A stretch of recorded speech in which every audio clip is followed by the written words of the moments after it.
नवरात्र सिर्फ उपवास और पूजा का पर्व नहीं, बल्कि ये आत्मबल, आस्था और साधना का उत्सव है। इन 9 दिनों में मां दुर्गा के 9 अलग अलग स्वरूपों की आराधना होती है। शैलपुत्री से सिद्धिदात्री तक हर देवी रूप जीवन की एक नई दिशा देता है। कहीं आरोग्य का वरदान, कहीं ज्ञान और तपस्या, कहीं भय से मुक्ति, तो कहीं सुख, समृद्धि और सिद्धियों की प्राप्ति।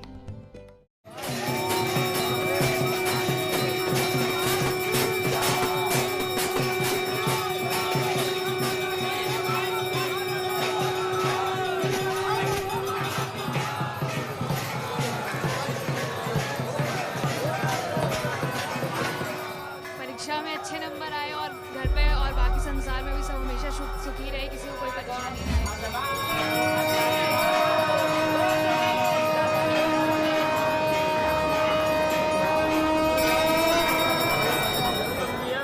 चैत माह के नवरात्र में हर साल आते हैं। माँ से जो भी मांगते हैं उन्होंने हर कुछ दिया है हमारे को। माँ के दरबार में कोई भक्त खाली नहीं जाता।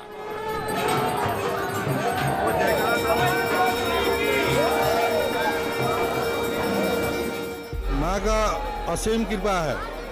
माँ का असीम कृपा बताने योग्य नहीं है, और कृपा इतना है कि मैंने कहने योग्य नहीं है।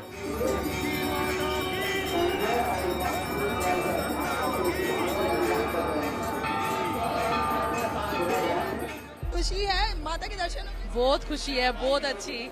माई के पास खड़े होंगे तो खुशी होगी ना। जय माता।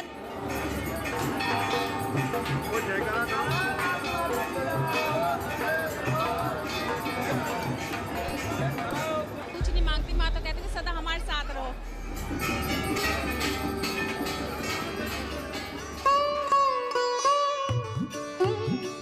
नवरात्रि नजदीक आते ही मंदिरों की सजावट और रोशनी से माहौल भक्तिमय होने लगता है। कहीं देवी के गीतों की गूंज है तो कहीं पंडालों की तैयारियां शुरू हो गई हैं। नवरात्र शुरू होने से पहले ही बाजारों में रौनक और मंदिरों में आस्था का रंग चढ़ने लगा है। जगह जगह मां के स्वागत की तैयारियां दिखने लगी हैं। कहीं मूर्तियों का श्रृंगार हो रहा है तो कहीं पंडालों का काम जोरों पर है। कहा जाता है नवरात्रि के 9 दिन देवी के विशेष स्वरूपों की उपासना अगर विधि के साथ की जाए तो व्रत का फल कई गुना बढ़ भी जाता है। मां भगवती की पूजा के ये वो 9 दिन हैं जब समस्त मनोकामनाएं पूरी हो सकती हैं। सबसे पहले दिन मां शैलपुत्री की पूजा होती है। मां शैलपुत्री की उपासना से आरोग्य और लंबी आयु का वरदान मिलता है। देवी का जो प्रथम दिन है उसका प्रथम से 9 दिनों का ही वर्णन हम अगर कर लेते हैं तो प्रथमम शैलपुत्री जो कहा गया, अर्थात माता सती का वो रूप जो भगवान हिमाचल के यहाँ जन्म लिया था और शैल के समान तपस्या करके माता ने शिव को प्रसन्न किया था, उनके नाम पर ही प्रथम दिन आराधना की जाती है। अपने कठोर से कठोर मनोकामना को पूर्ण करने के लिए जिस विधि से और जिस माँ की आराधना करनी चाहिए, प्रथम दिन वो है शैलपुत्री। चैत्र की नवरात्रि होती है ज्ञान की नवरात्रि। नवरात्रि के दूसरे दिन मां ब्रह्मचारिणी की पूजा होती है, जिन्हें शास्त्रों में ज्ञान, तपस्या और वैराग्य की देवी माना जाता है। नवरात्रि के दूसरे दिन की पूजा कठोर साधना और ब्रह्म में लीन रहने के कारण देवी दुर्गा के स्वरूप को ब्रह्मचारिणी कहा गया है। छात्रों के लिए और तपस्वियों के लिए मां की पूजा बहुत ही शुभ फलदायी होती है। आज के दिन माँ को कमल के फूल चढ़ाएं, आप गुड़हल के फूल चढ़ाएं, कुछ भी माँ को जो है शक्कर का भोग लगाएं। आज के दिन आपको माँ को मिश्री का भोग लगाएं, या फिर नारियल के लड्डू बनाएं, या फिर कोई भी सफ़ेद मिठाई जो आप अपने हाथों से बना सकते हैं उसे बनाएं। फिर आप जो है माँ के सामने बैठें। आप चाहें तो दुर्गा चालीसा पढ़ें, आप चाहें तो दुर्गा कवच पढ़ें, या तो आप माँ ब्रह्मचारिणी के जो है मंत्र कर सकते हैं, याचना जरूर करें, कीलक स्तोत्र का पाठ जो है जरूर करें। बेसिकली माँ का ये जो रूप है ये है unwavering faith, extreme hardship. Chaitra Navratri का तीसरा दिन समर्पित है मां चंद्रघंटा को। भगवती का ये वो स्वरूप है जिनकी आराधना से भय मुक्ति और साहस का वरदान मिलता है।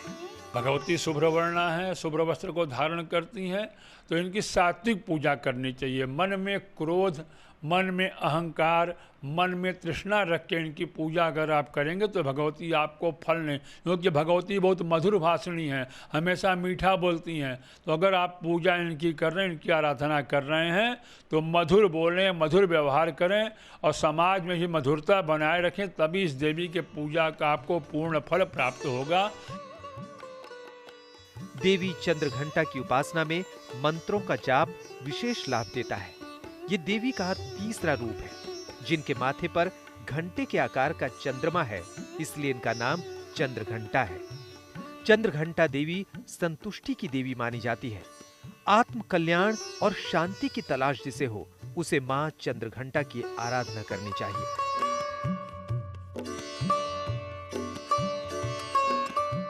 कुष्मांडा देवी का चौथा स्वरूप है।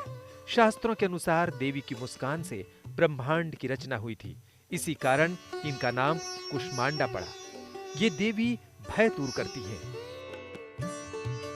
जिस तरह से संसार का आकृति बना हुआ है, ये धरातल का जो आकृति है ये कुष्मांड की तरह है। और कुष्मांडा भगवती ये 3 प्रकार के ताप से युक्त ये है। ये शास्त्रीय विधान है, शास्त्रगत कथा है कि भगवती कुत्सित उष्मा कुष्माजित त्रिविध ताप युक्त संसार जिनके अंदर में विराजमान हो। तो 3 प्रकार का ताप जो है क्या, दैहिक, दैविक और भौतिक, ये 3 ताप है। भगवती माँ का जो ये विग्रह का पूजन करेंगे, उन्हें ये 3 प्रकार का ताप कभी उसे बाध्य नहीं करेगा। पौराणिक मान्यताओं के अनुसार मां कुष्मांडा का तेज सूर्य के समान है।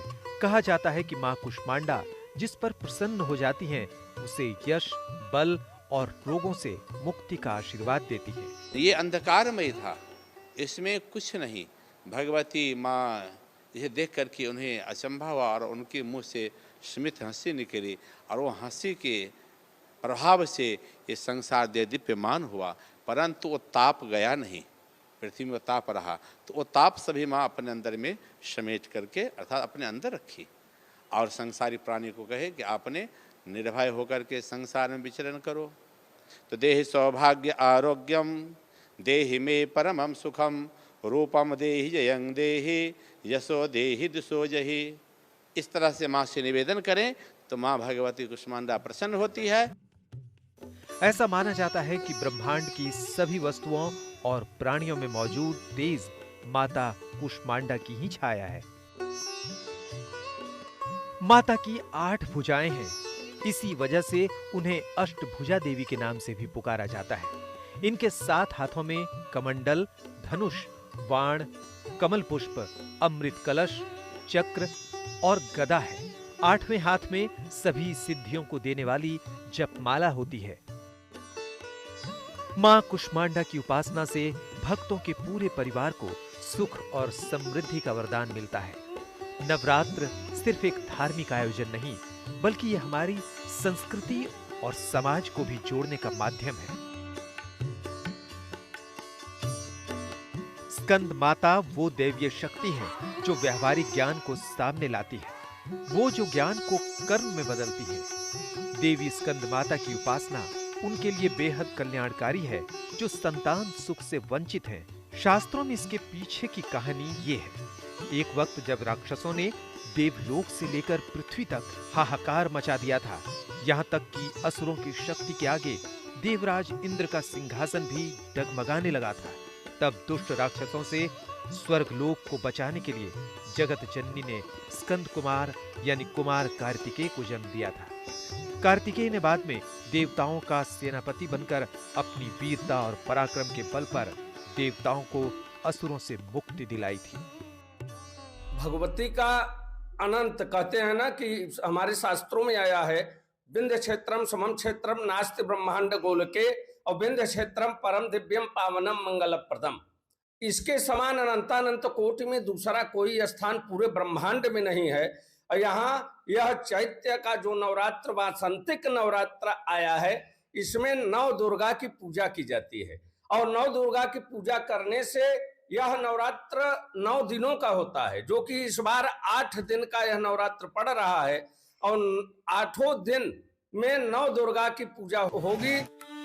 स्कंद की माता यानी भगवान कार्तिकेय की माता को मां स्कंद माता कहते हैं।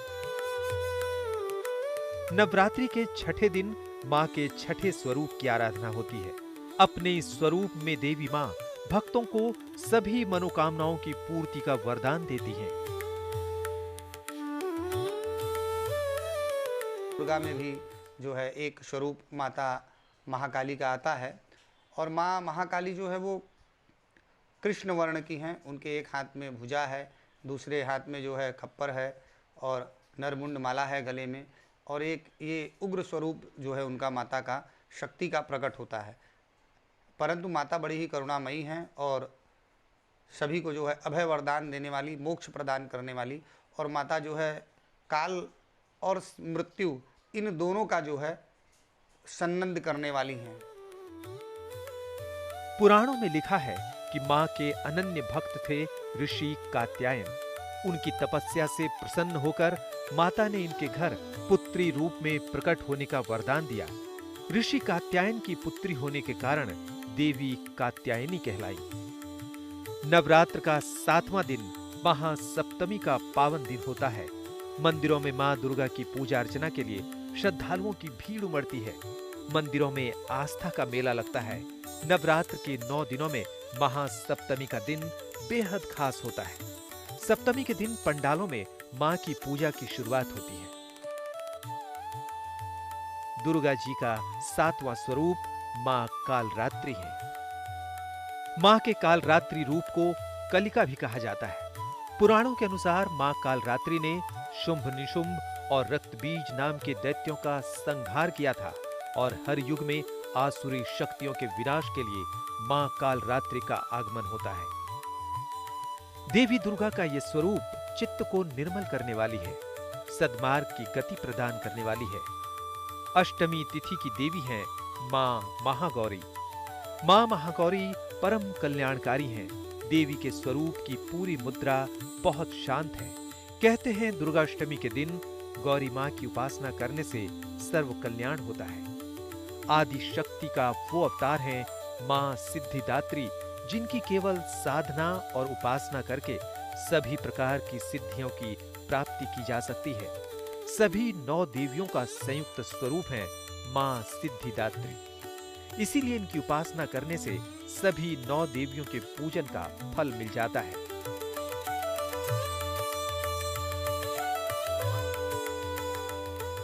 प्रथमं शैलपुत्री च, द्वितीयं ब्रह्मचारिणी, तृतीयं चंद्रघंटेति, कूष्मांडेति, चतुर्थकं पंचमं स्कंदमातेति, षष्ठम कात्यायनीति च, सप्तमं कालरात्रेति, महागौरीति च, अष्टमं नवमं सिद्धिदात्री च। 9 दुर्गा प्रकृतिता। पहले दिन शैलपुत्री की, दूसरे दिन ब्रह्मचारिणी के रूप में भगवती की पूजा होती है और तीसरे दिन चंद्रघंटा के रूप में, चौथे दिन कूष्मांडा के रूप में और 5वें दिन पंचमम स्कंद मातेति, स्कंद माता के रूप में और 6ठे दिन कात्यायनी के रूप में, 7वें दिन कालरात्रि के रूप में और अष्टमम महादुर्गा, अष्टम महागौरी के रूप में और 9वें दिन सिद्धिदात्री भगवती 9 दुर्गा के रूप में भक्त इनका पूजन अपने घर में, मंदिर में, स्थान में बड़े ही विनम्रता के और समर्पण की भावना से करते हैं। देवी का ये सबसे सिद्ध अवतार माना जाता है। इसीलिए पुराणों में इनकी साधना को भी सबसे महत्वपूर्ण और मुश्किल बताया गया है। कहा जाता है दुर्गा की उपासना जन्म जन्म के पाप और कष्टों से मुक्ति दिला सकती है। नवरात्र सिर्फ एक धार्मिक उत्सव नहीं, बल्कि आस्था, साधना और आत्मबल की परीक्षा भी है। मां दुर्गा के 9 स्वरूपों की उपासना जीवन के हर पहलू को छू लेती है, साहस से लेकर ज्ञान तक, भय मुक्ति से लेकर सुख समृद्धि तक।